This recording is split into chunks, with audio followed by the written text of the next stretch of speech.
All right, the Supreme Court, as you heard, is not going to be rushing this push on the part of Special Counsel Jack Smith to hear this case, whether the former president can go ahead and claim immunity, some of the decisions that were made while he was president, thereby nullifying all of the charges against him. That's not going to happen. An appeals court takes it up. It's going to delay all of this. We've got with us now the former Attorney General of the United States, Bill Barr. Attorney General, very good to have you. Good to see you, Neil. Merry Christmas. To you as well, my friend. First off, your thoughts on what the Supreme Court did. Yeah, I'm not sure it's that big a deal. Sometimes litigants try to leapfrog over the intermediate court and get right to the Supreme Court if the argument is that time is of the essence. We did that in the Trump administration in some cases, and apparently it was done here by the special counsel because he obviously wants the trial to go ahead on schedule. So he tried this, and it failed. The court wants to go in regular order. I believe the circuit court, the intermediate court, will reach a ruling promptly, and I'm not sure the Supreme Court will take it after that. But in any event, I still think the trial may go forward during the spring, but it may not go forward as originally scheduled at the beginning of March. What if this court, the appeals court, rules that the former president does have immunity from all of this? He was president at the time. This came within the context of his being president at the time. And the Supreme Court not only wouldn't take it up, I would imagine that could be potentially case closed. But what do you think? Right. I mean, I think if the intermediate court says he has immunity, then as a practical matter, whether or not the Supreme Court takes it up, I think the case isn't going to maybe over completely, but certainly it wouldn't be tried before the election. I don't think it's, my view is that they're probably going to rule that this is one of those cases where there have to be a lot more facts developed to determine how immunity applies. The core of the former president's argument, the legal team's argument, is to challenge a lot of this and push it back, and some have argued that he's running out the clock, but that it's working for him. Do you agree with that? Yeah, I mean, his strategy is to run out the clock, and he has a lot of tools to do that, and he may be successful. The issue here, I think everyone agrees that there's something called absolute immunity for your official functions. If you're performing an official function, the president has absolute immunity, and I think that has to be protected. I support that. The real question here is what was the function he was performing when he was doing these things after the election?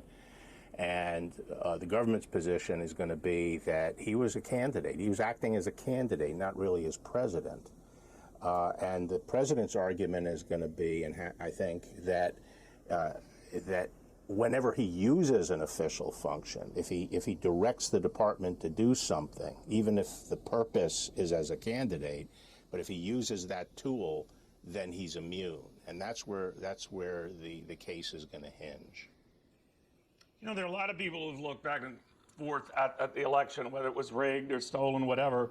There are a lot of people who dispute that. They say there have been a lot of investigations and lawsuits and recalls, even recalls of recalls, that have concluded that Donald Trump did in fact lose the last presidential election. But it comes down as well, I guess, in legal matters, Attorney General, whether he truly believes that, and believed it then, believes it now, and does that make a difference in how he challenges all of these allegations, even now and going forward?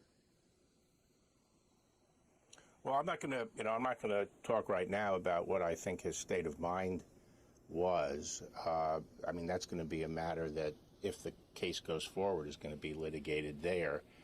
Actually, I think technically, I'm not sure it really matters what he believed. The example I use is that you may believe a bank is unfairly or illegally holding your money, that they legally should give it to you. But there are a lot of steps you can take to get it back, but you can't go and rob the bank. So the real question to me is whether the acts he took were illegal acts, not whether he thought he was taking them in a good cause. You had argued separately, Attorney General, this Colorado move to remove Donald Trump's name from the ballot next to the presidential ballot, that was a step too far. I think you called it legally wrong. At least a dozen, I think up to 16 states now are looking at doing the exact same thing. So hence the rush for the High Court, maybe the Supreme Court itself, to take this up and fast. Do you agree with that? Oh, yes. I hope the court has to smack this down very quickly. I think the legal argument here for it is ridiculous, and I think even more importantly, it is highly destructive, and it's exactly the kind of tactics by the left that created Donald Trump in the first place. They're sort of anything goes tactics that created Trump in the first place, and that continue to breathe life into him. So Russiagate and the bogus cases in New York and the cases in Atlanta and so forth strengthen him. And this is this has helped Trump, and I think legally it's ridiculous. There's no question that the 14th Amendment says that if you took an oath to support the Constitution and then engage in an insurrection, that you can't hold office again. The question is who decides and how is that decided? And everyone, I think what's clear here is even if you think the states can decide it one by one through ad hoc processes, and I don't believe that, and I think that's wrong, but even if you believe that, there clearly has to be due process, and there was clearly no due process here. You know, I don't know the course of these cases. I do know, to your point, you know, Attorney General, that some of these legal wins do appear to be at the Trump legal team's back right now. But having said that, I wonder how this all shakes out if he is indeed the Republican nominee and is reelected president of the United States. Is it from that point he is a president-elect, or when he formally takes over as president, that all this goes away? I think it's going to be very messy, but I think at the end of the day that if he wins the presidency, you know, he will be able to deal with these cases, and will be, you know, they will not be a barrier to him continuing to serve as president. What type of a presidency do you think it would be? Some have said it would be, you know, a retribution presidency. Yeah, I mean, one of the reasons I'm against Trump as the nominee is because I don't think he's going to move the country forward. You know, there's a lot of attention paid to the polls that show him 2 or 3 points ahead of Biden, but very little attention is being paid to the polls that are showing some of the other candidates, like Haley, beating Biden by 17 points, and I feel that a Republican candidate who's able to win a decisive victory will be much better positioned than Trump to move the country forward. I'm also worried that, you know, he will, you know, his style of governance, his continuing to pander to anger and frustration versus a constructive approach to solving our problems, is going to be chaotic and not accomplish very much. He'll be a lame duck president. I also, however, although a lot of people like to get me talking about my concerns over a Trump presidency, I'm also horrified by the prospect of a Biden presidency. I think the most dangerous players on the field have been for the last 2 decades the Democratic left, radical left. They've created Trump, and they continue to breathe life into him, and they have this no-holds-barred tactics, and Biden has essentially facilitated them and gone and enabled them, and that's why we are where we are, and I think Biden, not only because he clearly is not up to the job, but also because his policies are divisive, you know, I think that will be very bad for the country. But if that's your choice, Joe Biden or Donald Trump, where does Bill Barr go? Well, as I said, I'll jump off that bridge when I get to it. I can't imagine. I think that's supporting Donald Trump, though, all the bad blood and everything else. I could not support Biden. I don't see any possibility of supporting Biden.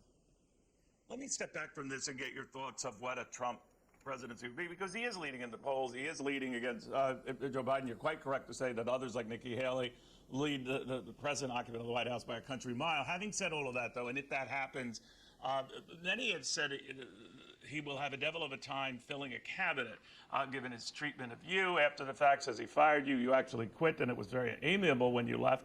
And others have come to learn were not happy with the way they were tweeted out of a job or worse, and that doesn't bode well for the president selecting a loyal cabinet. What do you think of that? I think he will be able to populate a cabinet and government positions because, ambition will lead people to take those jobs. The question is what kind of people they will be. And I think Trump needs people around him who will push back and help keep him on the straight and narrow, frankly. And I am concerned that if he doesn't, during his first term, the main way that could be done is by pointing out to him how this would hurt his prospects for a second term. Once he wins a second term, I don't know, what considerations, can be used to push back against bad ideas. Bill, I'm just curious what you would say to someone who wanted your advice because Donald Trump had told him, I want you to be my next attorney general. It took you out of retirement, a former attorney general yourself for President Bush, and you took the job, maybe with mixed feelings looking back at the whole experience. What would you tell that person seeking out your advice? I would say in this day and age, even apart from Trump, in this day and age, you have to expect, a lot of incoming artillery and attacks, and ultimately leaving the office. And then with Trump, that probably, that even makes it far more challenging. He has to be ready to say no and to resign. Trump has made it plain that he's going to respond to what he considers the left wing's no holds barred approach by fighting fire with fire, and whatever tactics they use, we're going to use. They've used the government against me. I'm going to use it against them. That's one of the reasons I'm opposed to him. And I think for people going into that administration, I think they have to be ready to oppose the abuse of government power. Bill Barr, always good talking to you and your frankness. Thank you for your service to this country under